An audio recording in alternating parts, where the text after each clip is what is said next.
नाचो रे रास रचाओ रे, आओ रे नाचो रे रास रचाओ,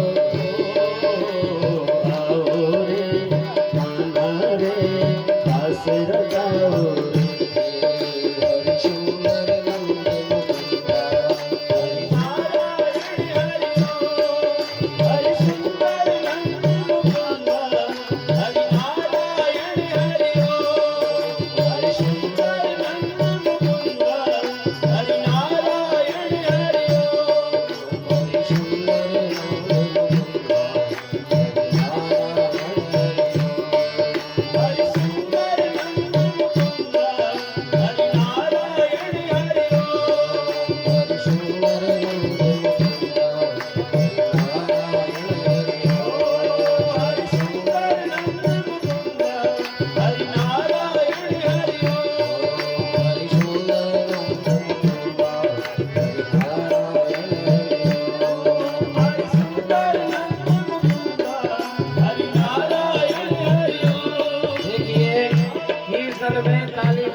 हमारे हाथ में हस्तरेखा विज्ञान, हस्तरेखा विज्ञान कहता है कि जो हमारी भाग्य रेखा,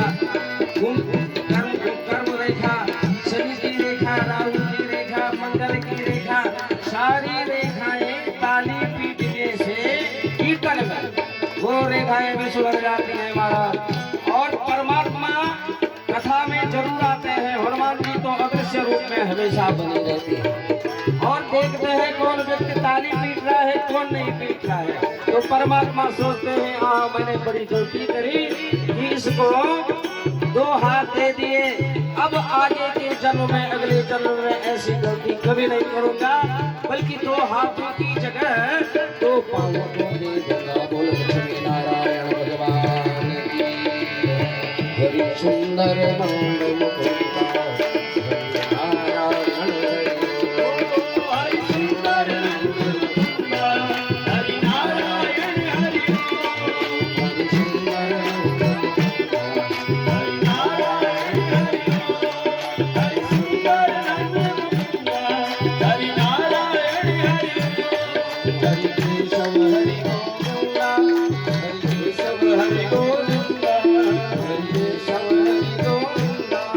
हरि केशव हरि गोविंदा, हरि केशव हरि गोविंदा, हरि केशव हरि गोविंदा, हरि नारायण हरि ओम। हरि सुंदर नंदमुकुंदा, हरि नारायण हरि ओम। हरि सुंदर नंदमुकुंदा, हरि नारायण हरि ओम। हरि सुंदर नंदमुकुंदा, हरि नारायण हरि ओम। हरि नारायण हरि ओम। हरि नारायण हरि ओम। हरि नारायण हरि ओम। बोले लक्ष्मी नारायण भगवान की। किसके पुत्र है राजा परीक्षित? बोले अभिमन्यु जी महाराज के। तो शुकताल में परीक्षित जी बैठे हैं और शुकाचार्य जी बाबा सुखदेव जी महाराज, बाबा सुखदेव जी प्रशांत मासीन मकुंठ में दशम मुनीन्द्रो भागवतो विपैत। सुंदर ऊंचे आसन पर विराजमान और राजा परीक्षित को ये दिव्य कथा, ये भागवत भागीरथी में स्नान करवा रहे हैं महाराज। बोले सुखदेव जी महाराज की। बोले ये सुखदेव जी कैसे हैं? यम प्रव्रजंत मनुपैत मपैत कृत्यम द्वैपायनो विरह का तर आजुहाव। पुत्रेति तन्मयतया तरवो विनेदुस् तम सर्वभूत हृदयम मुनिमानतोस्मे। बोले यम प्रव्रजंत, बाबा सुखदेव 12 वर्ष की अवस्था तक अपनी मां पिंगला के गर्भ में रहे, बारी नहीं आए। वेद व्यास जी ने बहुत यत्न किए, बोले बेटा आपकी माता प्रसव धर्मणी है, सगर्भा है, और माता ही गर्भ की वेदना जान सकती है। 12 वर्ष हो गए, आप बाहर ही नहीं आते, क्या कारण है?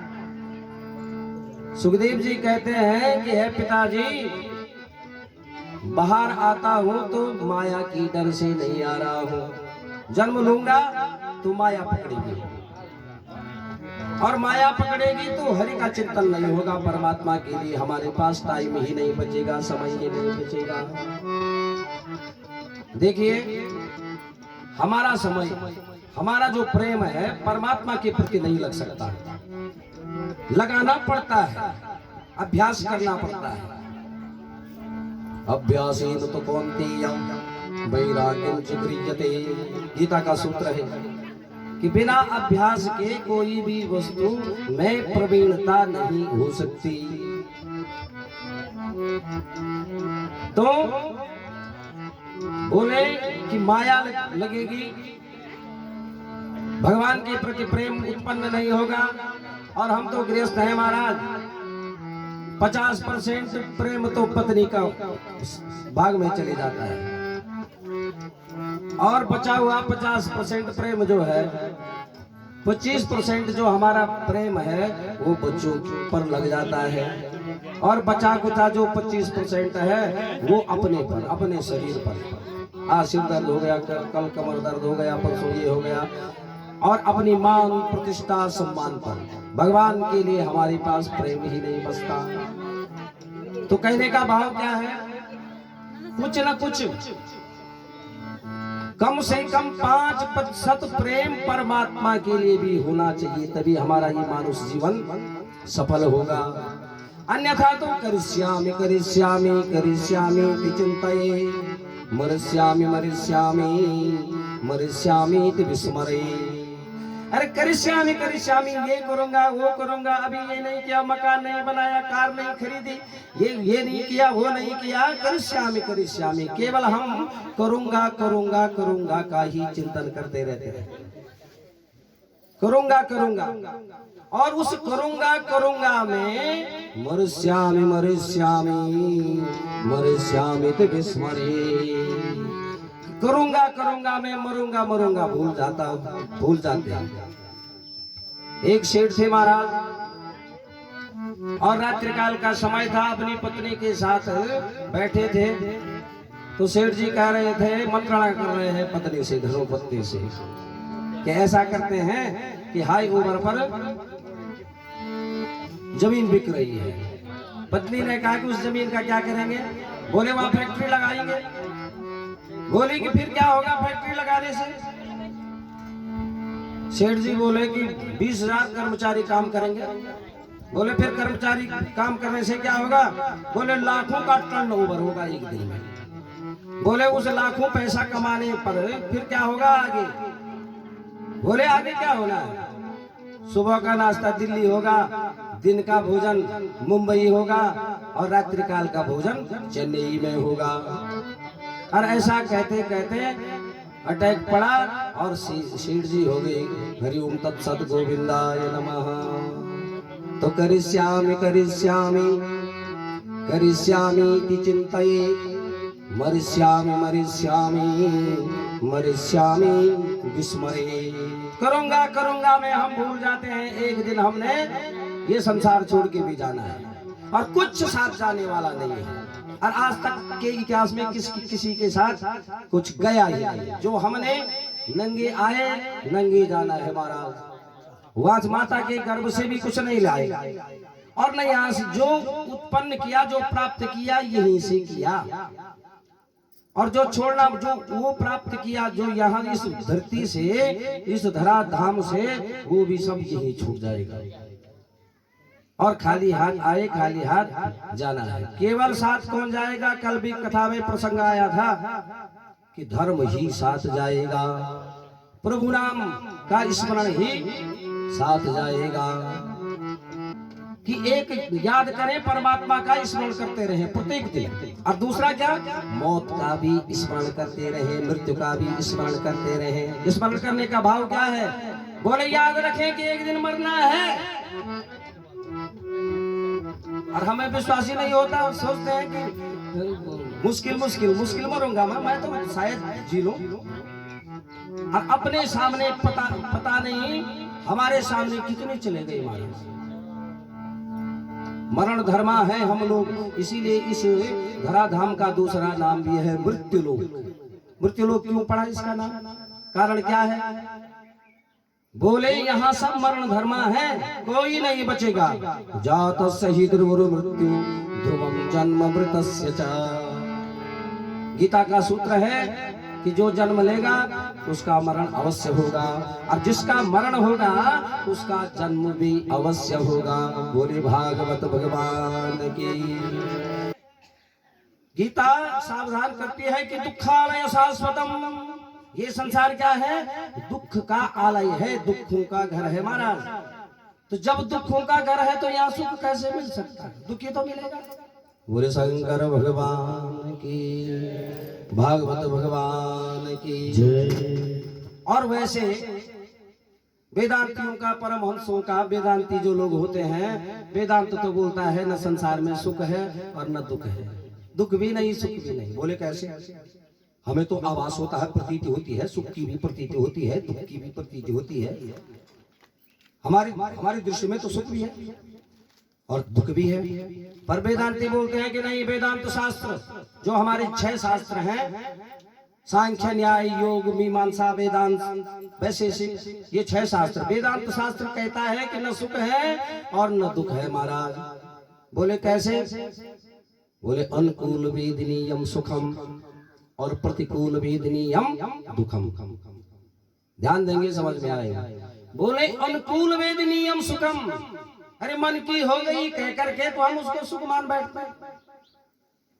जो हमारे मन की इच्छा है, मनो इच्छा है, अगर मन में इच्छा है कि बेटा हाई स्कूल में 100% अंक आने चाहिए इसके, आ गए तो प्रसन्न हो गए, उसको हम सुख मानते हैं। अगर मन में है कि मकान बनाना है देहरादून में और बन गई मकान, गृह प्रवेश के लिए चले गए तो बड़ा सुख मानते हैं। क्यों? मन की हो गई। अनुकूल वेदनीयम सुखम, वेदांत ने परिभाषित किया सुख क्या है और दुख क्या है। तो जो हमारी मनो इच्छा पूर्ण हो गई तो उसको सुख मानते हैं। और प्रतिकूल वेदनीयम दुखम, दुख की परिभाषा दी वेदांत ने। प्रतिकूल वेदनीयम दुखम, दुख किसको कहते हैं? बोले अगर मन की इच्छा नहीं हुई तो उसको हम दुख मानते हैं। बोले मोक्ष की आवश्यकता क्या है, क्यों चाहिए मोक्ष? बोले जन्म लेना ही सबसे बड़ा रोग है। माता के गर्भ में आए, वहां भी कीड़े काट रहे हैं, माता ने मिर्ची खाई, वो भी दर्द हो रहा है त्वचा पर, वो सारा दर्द बच्चे को, वहां वो गर्भ में सुखी थोड़ी है, दुखी है, बल्कि घोर नरक में है। कुवास्ति घोरो नरकम स्वदेहा, सबसे बड़ा नरक क्या है? गर्भ। तो वहां भी बच्चा कष्ट में। अब जन्म लिया बच्चे ने, छोटा बच्चा है, पालने में सुला दिया, अब दर्द हो रहा है उसके सिर में, माँ पाँव में तेल लगा रही है, बोल भी नहीं सकता। शैशव अवस्था का वहां भी दुख। मच्छर ने काट दिया पीठ में, माँ गाल को खुजला रही है, हाथ को खुजला रही है, वहां भी बहुत बड़ा कष्ट, बोल ही नहीं सकता। तो कष्ट ही कष्ट है कह करके जन्म धारण करना ही कष्ट है पहले। तो इसलिए साधु संत महात्मा अमलात्मा विमलात्मा उस परम पिता परमात्मा की चरण शरण ग्रहण करते हैं। किस लिए? मोक्ष के लिए। बोले मोक्ष मिलने पर क्या होगा? बोले न तत्र सुखो न जरा न मृत्यु, बोले वहां शोक नहीं होगा, कोई टेंशन नहीं, टेंशन नाम की कोई वस्तु नहीं वहां उस परम धाम में। और न जरा, बुढ़ापा भी नहीं आएगा महाराज, अवस्था चेंज नहीं होगी। कभी बच्चे थे तब युवा बने, फिर कुमार अवस्था को देखा, युवा अवस्था को देखा, वृद्धावस्था को देखा, वहां हमेशा युवा अवस्था बनी हुई है। और वहां रोग शोक ताप संकट कुछ नहीं, बड़ा आनंद ही आनंद है। और यहाँ तो कोई मनुष्य सुखी नहीं है, यहाँ तो कष्ट ही कष्ट है महाराज। मकान नहीं बन रहा है, बेटी का ब्याह नहीं हो रहा है, बेटी का ब्याह नहीं हो रहा है, घरवाली कहना नहीं मान रही है, पड़ोसी ने ऊपर से मुकदमा कर रखा है, 50 झंझट है। बोले भागवत भगवान की। इसलिए अमलात्मा विमलात्मा जो महात्मा है वो उस परम पिता परमात्मा का चिंतन करते रहते हैं अपने मोक्ष के लिए कि उस धाम में जाएंगे। वहाँ तो कोई कमी नहीं, कल्प वृक्ष है, वहाँ मकान बनाने की आवश्यकता नहीं, नौकरी करने की आवश्यकता नहीं, पुत्र की आवश्यकता नहीं, पत्नी की आवश्यकता नहीं। कल्प वृक्ष है महाराज। कल्प वृक्ष का स्वरूप क्या है? बोले कल्प वृक्ष मानी कल्पना वृक्ष। जो भी कल्पना करेंगे वो देगा हमको। कल्प अगर आम खाना है तो कल्प वृक्ष के नीचे खड़े हो गए, बोलेंगे आम चाहिए तो आम के फल मिल जाएंगे, कपड़े चाहिए कपड़े मिल जाएंगे, दूध का गिलास चाहिए तो दूध मिल जाएगा 4 लीटर। जो मांगेंगे वो मिलेगा, फ्री में मिलेगा, कुछ नहीं करना पड़ेगा। तो इसलिए जो मुमुक्षा रखते हैं, मोक्ष की इच्छा, मुमुक्षा, मोक्ष इच्छा मुमुक्षा, तो वो संत अमलात्मा विमलात्मा हमेशा परम पिता परमात्मा का जन्म जन्मांतरों तक लगे रहते हैं महाराज। भजन कीर्तन में हरि का स्मरण करने में लगे रहते हैं, अपने इस जन्म को, मनुष्य जन्म को सार्थक करने के लिए। देखिए संतों का स्मरण कैसे चलता है, कैसा अनवरत जगत का व्यवहार भी निभाते हैं और स्मरण भी करते हैं। दोनों क्रियाएं साथ साथ। जैसे एक महात्मा थे और महात्मा जा रहे थे बद्रिकाश्रम। बीच में कोई भगत मिला, भगत से भेंट हुई। भगत ने कहा कि महाराज जी 2-4 दिन के लिए मेरा घर पवित्र कर दीजिए, आ जाइए बैठिए। तो घर में ले आया महात्मा को। महात्मा शाम को खूब दाल रोटी खा रहा है, दिया बत्ती तक नहीं, टीका चंदन तक नहीं, कोई माला कंठी कुछ नहीं महात्मा की। एक दिन हुआ, दूसरे दिन हुआ, तीसरे दिन हुआ। उसने कहा, भगत ने कहा कि यार ये तो कोई बाबा, ये ढोंगी बाबा है, ये तो कभी टीका भी नहीं लगा रहा, कभी माला नहीं फेर रहा है, हरि नाम का स्मरण नहीं कर रहा है। बोले चौथे दिन तो उसने सीधे कह दिया कि बाबा तुम ढोंगी हो, पाखंडी हो, केवल पेट भरने के लिए साधु संत का ये पीला वस्त्र पहना हुआ है। तुम तो नाम जप करते ही नहीं, नाम रूपी धन तुम्हारे पास कुछ भी नहीं। 4 दिन हो गए मैंने आपको माला फेरते नहीं देखा, कैसे साधु हैं आप? तो संत तो परमहंस है महाराज। संत ने कहा कि बेटा कोनी पे कान लगा। तो भगत ने कोनी पे कान लगाया तो कोनी से श्री राम जय राम जय जय राम, श्री राम जय राम जय जय राम। बोले क्या हो रहा है कोनी में? बोले राम नाम का कीर्तन चल रहा है कोनी पर। बोले पीठ में कान लगा मेरी, वहाँ भी श्री राम जय जय राम, श्री राम जय जय राम। बोले पाँव पर लगा कान, मेरे पाँव में कान लगा सुन। दो पाँवों में भी संत के परमहंस थे महाराज, और राम नाम की धुन चल रही है, श्री राम जय जय राम, श्री राम जय जय राम, श्री राम जय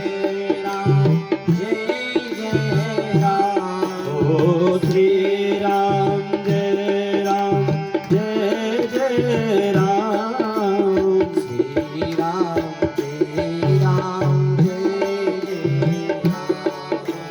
श्री राम जय जय राम। दयाल वीर संभारी, दीन दयाल बिरद संभारी, दीन दयाल बिरद संभारी, दीन दयाल बिरद संभारी। हरनाथ मम संकट भारी, हरनाथ मम संकट भारी, हरनाथ मम संकट भारी, हरनाथ मम संकट मंगल भवन अमंगल हारी मंगल भवन अमंगल हारी दशरथ अजीर बिहारी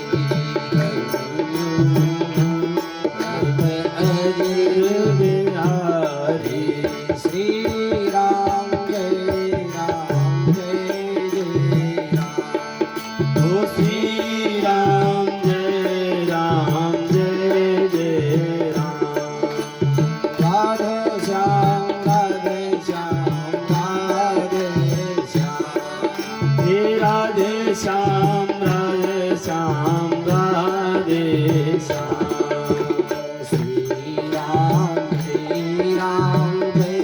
जय राम श्री राम जय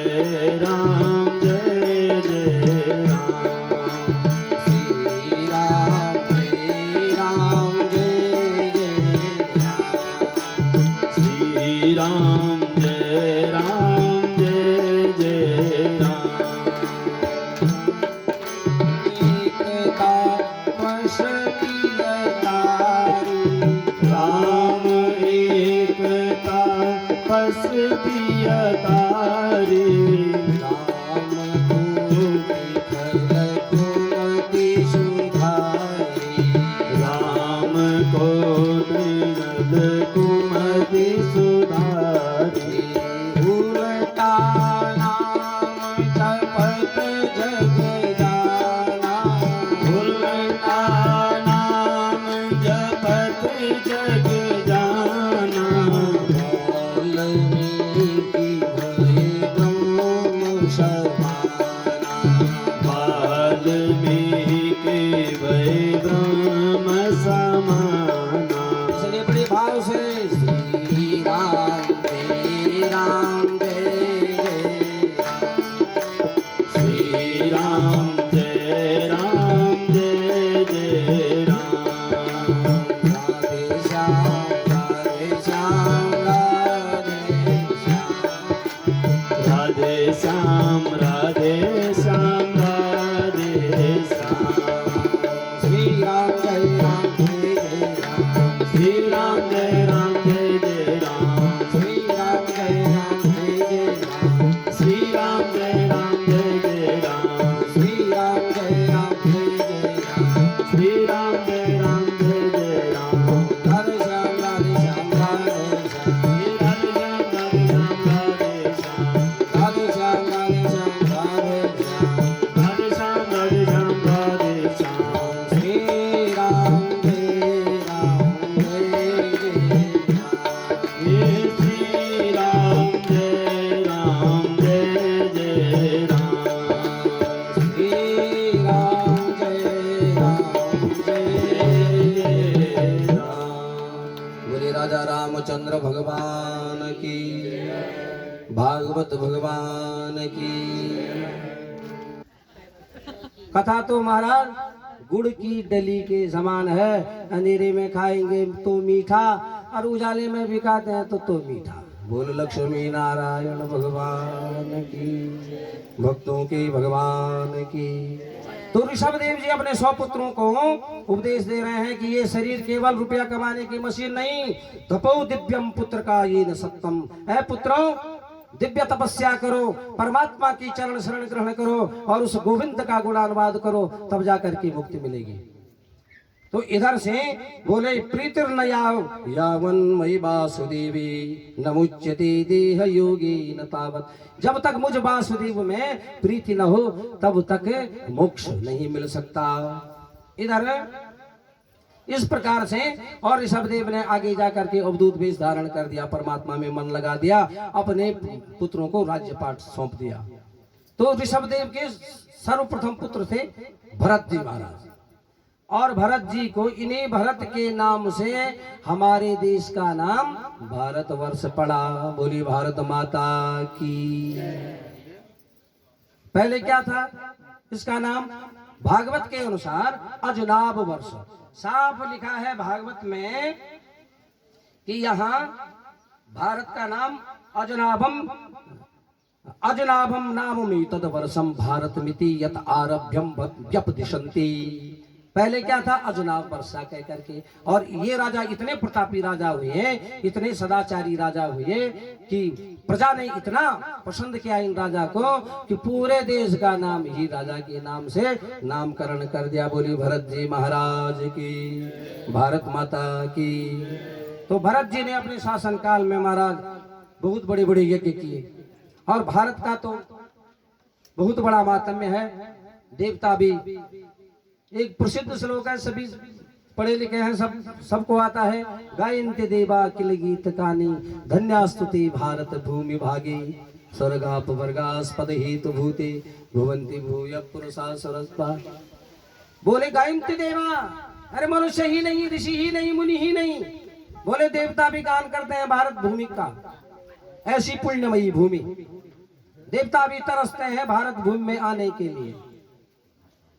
और जो भारत भूमि में जन्म लेने के बाद भी सत्कर्म नहीं करता है, प्रभु का स्मरण नहीं करता है, बोले उससे बढ़कर के कोई पशु नहीं, कोई अभागा नहीं। संप्राप्यम भारती जन्मम सत्कर्म सुपरांग मुखम अमृतम कलशम हित्वा विषभाण्डम समीक्षति। मानव उस व्यक्ति ने अमृतम कलशम हित्वा, अमृत का घड़ा छोड़ करके विष का घड़ा पी रहा। तो भारत तो कर्म भूमि है, देव भूमि है महाराज। बोले भारत माता की। तो इस प्रकार से राजा भरत ने बहुत यज्ञ किए और अंत में अपने पुत्रों को राजपाट सौंप करके पुलहाश्रम हरिद्वार में आ गए और भगवान का पूजन करने लगे। सन्यासी बन गए, मुनि व्रत धारण कर दिया, पत्र पुष्प तुलसी जल कंदमूल फलों से परमात्मा की पूजा करने लगे।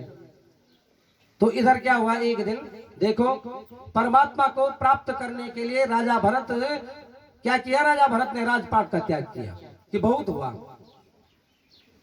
और आजकल के राजा तो बोलते हैं कि चाहे वो बाल पक जाए, कुछ भी हो जाए, दांत गिर जाए, नेत्र दूसरे पिट हो जाए, पर गद्दी छोड़ने के लिए तैयार है। प्राचीन भारत की परंपरा थी कि राजा जब चौथी अवस्था में आने से पूर्व राजपाट का परित्याग करके और चले जाते थे कि बहुत कर दिया राजपाट, बहुत धन ऐश्वर्य वैभव इकट्ठा कर दिया, अब कुछ समय कुछ अवस्था परमात्मा को भी देनी है।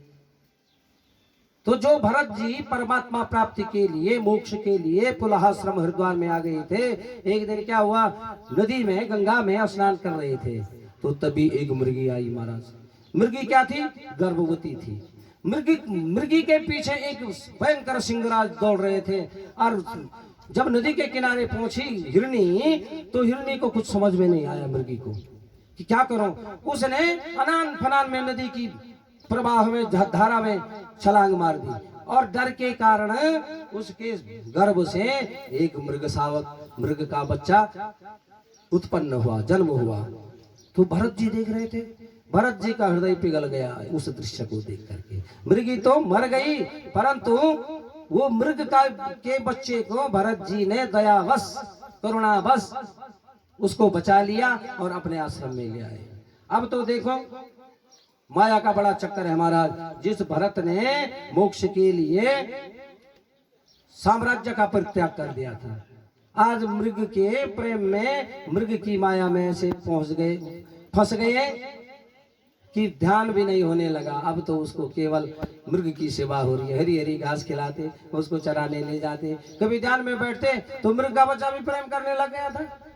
वो मृग का बच्चा उनके गोद में बैठ जाता, कभी सहलाते, कभी वर्षा आदि से उसकी रक्षा करते। इस प्रकार से अब तो भरत जी का चिंतन जब जो परमात्मा में लगा रहता था, वो चिंतन अब मृग के बच्चे में लग गया कि इसको कुछ भी कष्ट नहीं होना चाहिए। अब अंत नहीं प्रतीक्षते मृत्यु अशकृतम वा न कृतम। देखिए मृत्यु किसी की प्रतीक्षा नहीं करती है कि अभी इसकी बेटी की शादी नहीं हुई, इसने मकान नहीं बनाया। मृत्यु तो नहीं प्रतीक्षते मृत्यु किसी की प्रतीक्षा नहीं करती है। मृत्यु का धर्म है आना और ले जाना। मृत्यु समय आया तो अंते मति सागति।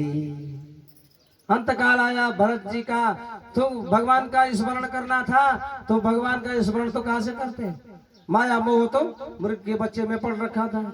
हम मृग के बच्चे का स्मरण नहीं हुआ मरते समय। और गीता में सूत्र है, हमारे शास्त्रों में सूत्र है, अंतिमति सागति, मरते समय जो हमारे मन में क्या होगा वही उसी योनि को हम प्राप्त होते हैं। और भरत जी को दूसरा जन्म मृग योनि में मिला, पर क्या हुआ, पूर्व जन्म में किए गए कर्म फल नष्ट नहीं होते हैं। जो तपस्या करी थी, भगवान का पूजन किया था, इस पर था। मृग शरीर मिला भरत जी को। मृग शरीर में भी भरत जी ने क्या किया, भगवान की आराधना करी मृग शरीर में भी। और कालांजर पर्वत पर चले गए और वहां निराहार रहे, घास पत्ता कुछ नहीं, जल का परित्याग कर दिया, घास पत्तों का परित्याग कर दिया और अपने शरीर को कुछ काल के पश्चात छोड़ दिया। 2 जन्म। और तीसरा जन्म अब कहाँ मिला, बोले अंगिरस गोत्र में एक ब्राह्मण देवता थे, उनके घर में मिला भरत जी को। अब वहां देखो भरत जी को अब क्या हो गया, उनको सबक तो मिल चुका था कि उस जन्म में देखो माया ऐसी फंसाती है। मृग से, मृग के बच्चे से प्रेम हुआ, स्नेह हुआ, तो मृग का जन्म मिला। और अब ब्राह्मण के घर में मिला, तो अब तो मैं किसी से बोलूंगा ही नहीं, किसी से प्रेम करूंगा ही नहीं, करूंगा प्रेम तो परमात्मा से करूंगा, तभी मोक्ष मिलेगा। नहीं तो ऐसे जन्म मिलते रहेंगे, कभी मृग बनना पड़ेगा, कभी घोड़ा बनना पड़ेगा, कभी हाथी बनना पड़ेगा। तो बिल्कुल मूक बधिर पागल की तरह चुप, बिल्कुल जड़। पिताजी ने कहा कि बेटा भरत इधर आओ, उपनयन संस्कार करवाया, यज्ञोपवीत संस्कार, बेटा वेदाध्ययन करवाया। तो गुरुजी क्या करते हैं, पढ़ाते हैं और फिर परीक्षा भी लेते हैं कि छात्र को आ भी रहा है कि खाली बोल रहा है, हाँ गुरुजी आ गया समझ में। इसलिए 2 परीक्षाएं तो अवश्य होती हैं, अर्धवार्षिक परीक्षा और वार्षिक परीक्षा। तो पिताजी ने परीक्षा ली कि इतना वेद पढ़ा दिया इसको, जरा परीक्षा तो लू, कितना हुआ यार। बोला सुनाओ, गृह शांति सुनाओ। भरत जी आता सब कुछ है पर नहीं सुना रहे हैं, बिल्कुल मूर्ख बने हुए हैं।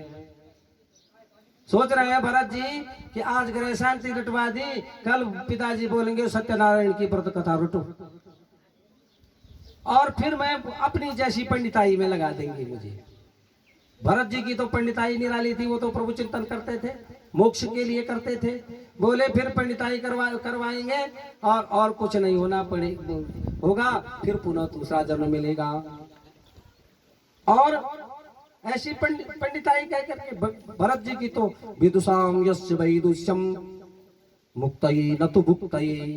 बोले विद्वता किसके लिए है, भोग के लिए नहीं, मुक्तये मुक्ति के लिए है, मोक्ष के लिए है विद्वता, धन अर्जित करने के लिए नहीं है विद्वता। कहके वेदों में आया है सा विद्या या विमुक्तये, विद्या वही है जिस विद्या के बाद मोक्ष की प्राप्ति होती है। एक दिन क्या हुआ, एक भीलू के सरदार ने मनौती मांगी थी माता भद्रकाली से कि माता अगर मेरा पुत्र हो जाएगा तो मैं तुझे नर बलि दूंगी, नर बलि दूंगा मैं, है माता। तो क्या हुआ, भीलों के सरदार का पुत्र हुआ, तो बहुत ढूंढा, नर बलि के लिए कोई मनुष्य नहीं मिला। जड़ भरत जी, अब इनका नाम जड़ भरत हो गया। जड़ भरत जी लेटे हुए हैं हमारा जंगल में, तो भील पकड़ के ले गए जड़ भरत जी को और भद्रकाली के मंदिर में पहुंचा दिया। स्नान करवाया गया, तिलक लगाया गया, नूतन वस्त्र धारण करवाए गए। भरत जी तो अपनी मस्त में परमात्मा का नाम स्मरण कर रहे हैं। अब भील आपस में बोल रहे हैं कि जिसको अभी 2-3 मिनट में मरना है, इसको पता भी है, पास पे बना हुआ है, और फिर भी कितनी मस्ती से ये अंत्यग्रास खा रहा है। भरत जी तो कहने लगे कि अरे 2 हाथ तो, अरे मनुष्य तू तो दो हाथ का है, मेरी रक्षा तो सहस्र बाहु परमात्मा कर रहे हैं, मैं क्यों घबराऊं। फिक्र फिर क्या करना मेरे सिर पर सीताराम, फिक्र फिर क्या करना मेरे सिर पर सीताराम, फिक्र फिर क्या करना, क्या करना, क्या करना, क्या करना, क्या करना, फिक्र फिर क्या करना, ओ सिर पर सीताराम, फिक्र कर फिर क्या करना। मेरे सिर पर सीताराम कर फिर क्या करना। मेरे सिर पर सीताराम कर फिर क्या करना। बोली भरत जी महाराज की। तो भरत जी निर्भीक होकर निर्भय होकर के अंत्यग्रास ले रहे हैं। जैसे ही भीलों के सरदार ने म्यान से तलवार निकाली भरत जी को बलिदान करने के लिए, गर्दन काटने के लिए, तो मूर्ति से माता भद्रकाली प्रकट हो गई। बोली चंड मुंड विनाशनी भद्रकाली महा माया की जय। और उल्टा हो गया महाराज। माँ शक्ति तो ज्ञानी भक्तों को पर अनेक कृपा बरसाती है। तो इधर से भद्रकाली ने उल्टा ही भीलों के सरदार का काम तमाम कर दिया। बोले अम्बे रानी की। थोड़ा समय दें और माता भद्रकाली को भी मनाते चलें। जय अम्बे